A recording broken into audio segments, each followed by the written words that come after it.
కీర్తన 16 చదువుతున్నాం. Verse 8, I have set the Lord always before me, because he is at my right hand, I shall not move. సదాకాలం యెహోవా యందు నా గురి నిలుపుచున్నాను, ఆయన నా కుడి పార్శ్వమందు ఉన్నాడు కనుక నేను కదల్చబడను. And at thy right hand there are pleasures forevermore. Verse 11, last part. 11వ చివర్లో నీ సన్నిధిని సంపూర్ణ సంతోషం కలదు, నీ కుడి చేతిలో నిత్య సుఖములు కలవు. Oh, brother and sister, this presence of God.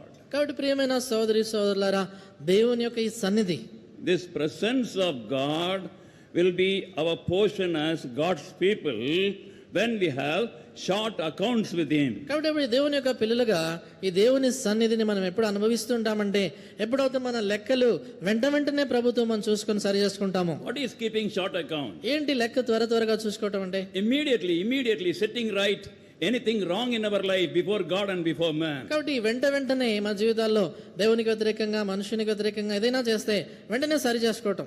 And setting right with God, దేవునితో సరి చేసుకోవటం, setting right with man, humbling ourselves, asking her or his forgiveness. కాబట్టి మనుషులతో సరి చేసుకోవటము, ఆ వ్యక్తి యొక్క లేకపోతే ఆమె యొక్క క్షమాపణ కోరటం.